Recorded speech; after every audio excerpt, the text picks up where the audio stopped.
едно в въведението с Java Swing.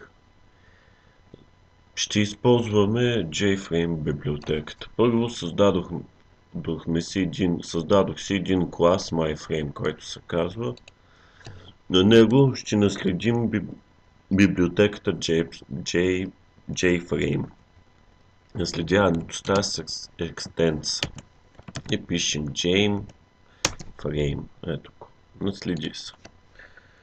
Така, сега ще добавим три обекта. Един бутон, JButton, button равно на new JButton, и тук като текст на бутона ще кажем show, да се казва. Сега един text field, JTextField, field, или field равно на new JTextField и с дължина 40 символа да има. Сега един лейбъл, JLabel, LabelLabel равно на new JLabel. И тук нищо няма да пишем. Сега, нека да си създадем един конструктор public myFrame. Конструктора трябва да има каквото е името на класа. И сега, тук ще си сложим, ще си добавим вътре обектите с ключовата дума this, set, layout първо. Какво се изписаме? Layout.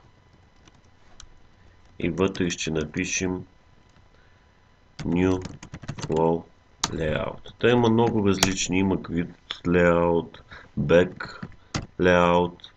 Най-различни трябва да ги видите в интернет точно кои са и за какво са.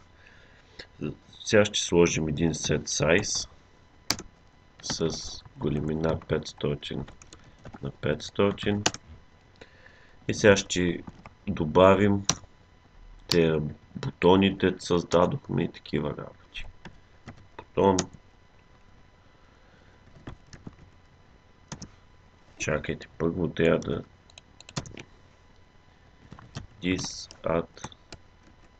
първо трябва да ни стои текстфилда. Защото тук всичко го подрежда както сме го написали. Label. Добре.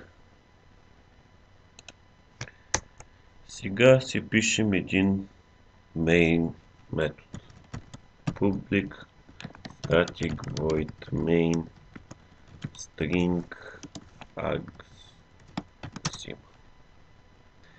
И в него си правим един обект от myFrame.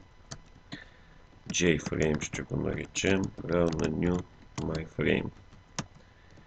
JFrame .setVisible, за да ни се вижда равно на true. И както ще сложим JFrame .setDefaultClose exit onClose. Това означава, че когато натиснем X на програмата, ще ни изключи цялата програма.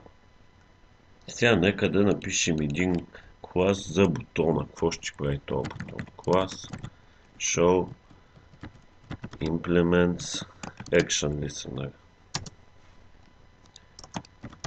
Сега трябва да изгърми. Защо е тук? Иска методите на action listener да сложи. Ето, сложихме ги и вече няма проблем.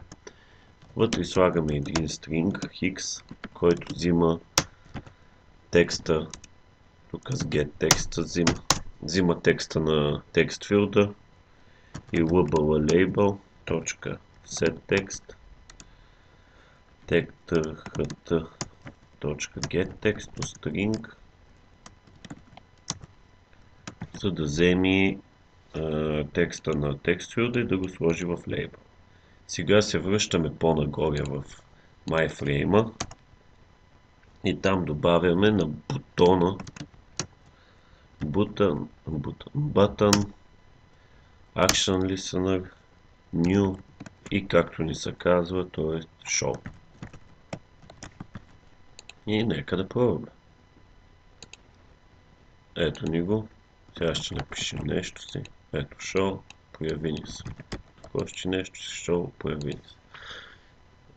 И ето, както ви казах, ако не го бяхме написали това Exit on Close, вижте сега като затворя, веднага се изключва. Но ако го остава, ето, изключвам, програмата си стои включена и трябва ръчно да изключвам. Това беше първия урок за JFrame. По-нататък ще разгледаме и други елементи на него. Благодаря ви за вниманието.